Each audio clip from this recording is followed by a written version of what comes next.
Everybody's hair is thinner at the ends. Everybody, stop over trimming. Look, you decided to go to the stylist anyway, so I mean, that's on you.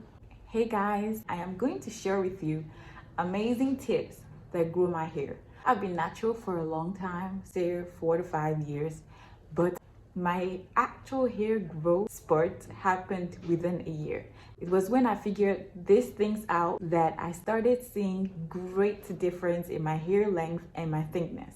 What I've been doing is what I'm going to be sharing with you guys, so you don't have to wait 5 years to learn it. Yeah. Going in, tip number 1, comb your hair. I see so many things on the internet where people just finger detangle. That's like a thing now, right?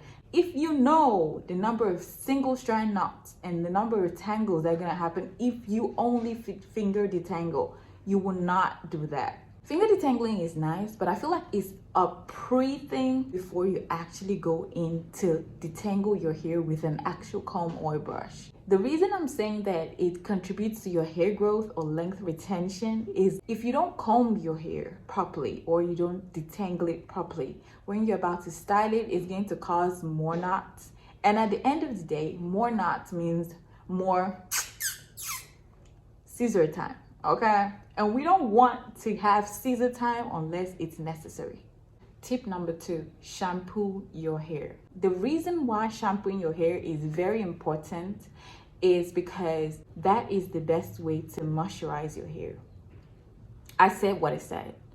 If you want to moisturize your hair properly, shampoo your hair and do it. When you put a leave-in conditioner in your hair, put a styling gel, mousse, oils, whatever it is that you put, slap on your hair when you're done washing your hair. And don't even forget deep conditioners, because the truth is deep conditioners contain oils as well, emulsified oils, but oils too. So many things, it just kind of causes a build up. And then you say you want to go spray water and put in some more leave-in and more styling products, and you feel, just because your hair just kind of takes on that whole new color pattern and feels wet, you feel like you're moisturizing your hair properly. You're not, actually. You are to some extent, but you are really, really not.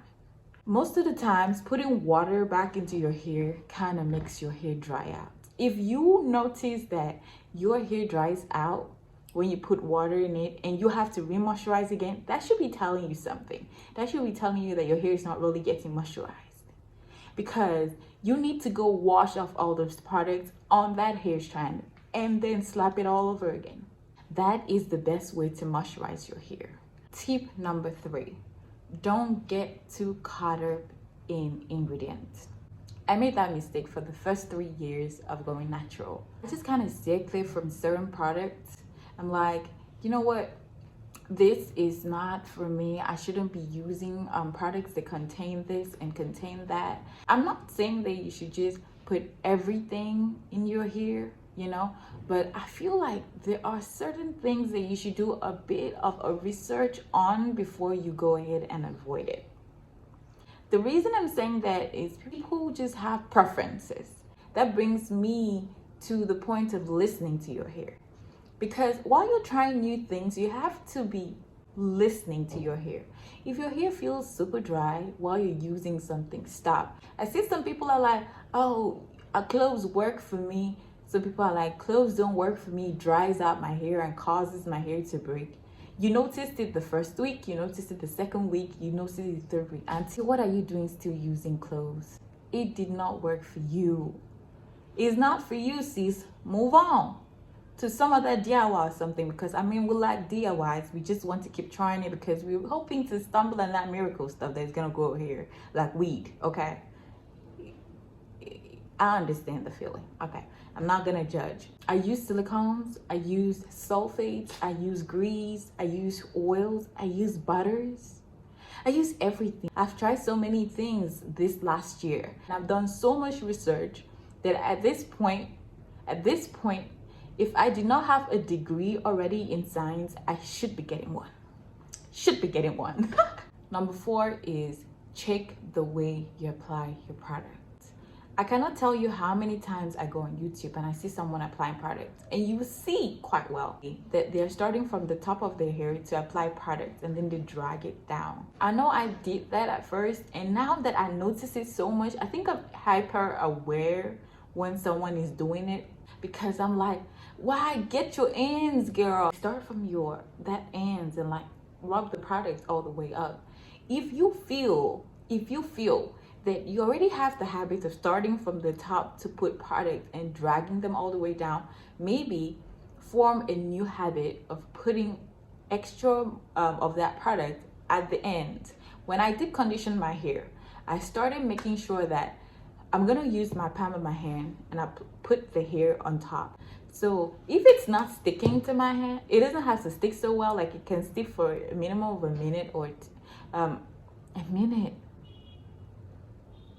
It can stick for a minimum of a second or two, but if it definitely sticks in my palms, then I know that I have gotten my hair properly moisturized or saturated with the product.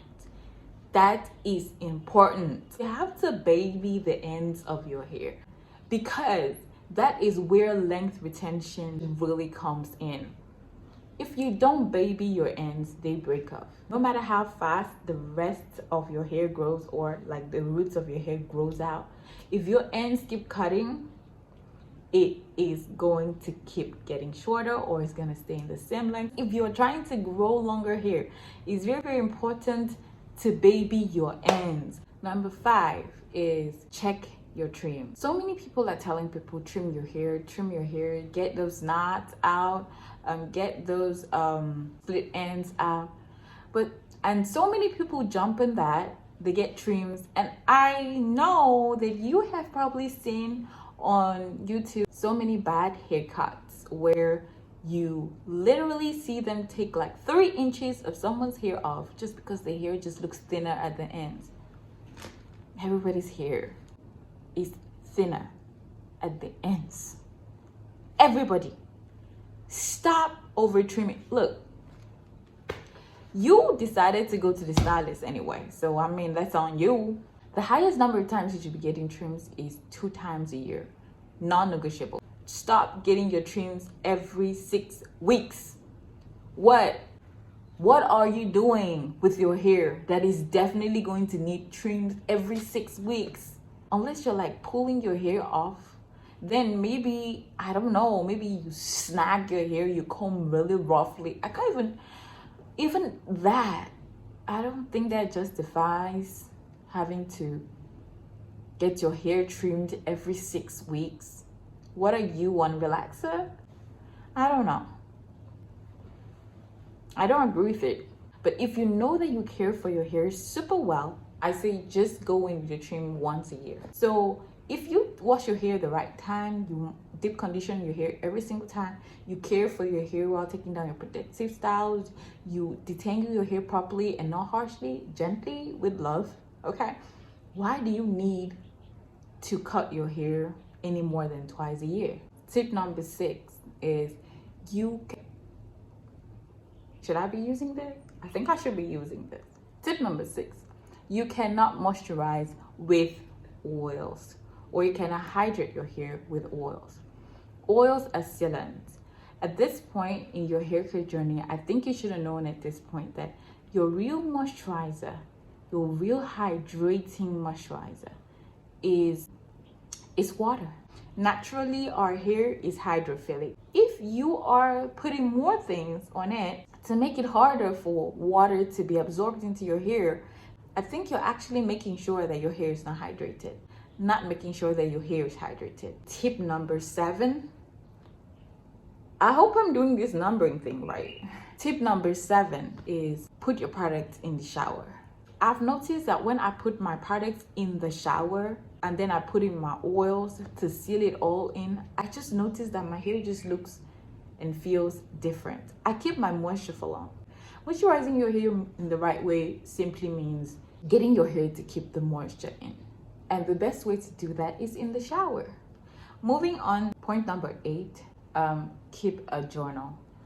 I know for sure that if I did not keep a journal of how my hair was last year, I would not have noticed that my hair really liked my new hair care routine. The reason I am saying this is because I noticed that most people don't know how exactly their hair loves what they're doing or not doing, that they don't know enough to repeat it or stop. When you start doing something different to your hair, I recommend that you take pictures of what your hair looks like. The thing that I'm going to recommend that you put down or take notice of is the hair color. You're going to take pictures of your length, your hair thickness, hair density. So how full is your hair? What could affect your hair density could be one, genetics, but number two, it could be that your scalp follicles, some of them are dormant. They're not producing hair. So if you start on a right regimen for you, then that will mean that you're stimulating the hair follicles that have been dormant to start producing hair. And once they start producing hair, that means the number of hairs on your head are more. That's why it gives this appearance of a fuller hair. And you just keep keeping journals of your hair length and your hair growth in general. So that way it encourages you to do more, or it tells you what works for you or what does not work for you. That is the tip that could change your hair, because you are constantly trying new things. You cannot tell me otherwise. You're constantly trying new things. And then tip number 10, I'm about to give you the real tea, the real king in this. If you want to grow your hair faster, massage your scalp. As easy as that sounds, it's so easy to forget. And I'm not talking 1 minute massage. You have to massage your hair a minimum of 5 minutes, two times a day. I don't know why I keep doing that. 2 times a day. That is the obonge way to grow your hair long. Don't rub your scalp. Massage it the right way. 2 times a day. I don't do this because I don't have that time. But I do massage my scalp like minimum of like 3 times a week. And I have noticed a difference. And I started doing like 2 months ago. And I grew back the hair that I have been trimming off. When I brought up that trimming thing, it was due to experience. I have cut my hair. My hair would have been way longer than it is. I have cut off healthy hair just so I can trim my ends. I speak from regret. Power that together, length retention plus faster hair growth. You should be seeing your hair at butt length before you know it. I'm telling you. So I don't even know, was that 10? I hope I'll be able to give you all the teas on how to grow your hair. Honestly, anything outside of this are like the things that you normally know. See, I did not even mention heat because we all know that. I didn't mention deep condition your hair because we all know that. I mean, I hope you do. I hope you do. You do, right? I didn't mention all those things because I feel like that's like a given. I'm calling to attention things that we don't think about that could greatly impact our hair in less than a year. Like, you will see substantial difference in your hair. Is that dramatic? And you're gonna come and say, Didi, thank you. Thank you so much. Where would I be without you? Just kidding. But point is, you're gonna be grateful anyway. I'm so happy though to be able to share this with you because we don't do gatekeeping over here. Over here, no gatekeeping. Be sure that if I stumble on any more gems, I'm sure to share it with you on this channel. So go ahead and subscribe and hit that notification bell so that when I upload another video, you're gonna watch it and you're gonna benefit as well. All right, bye-bye.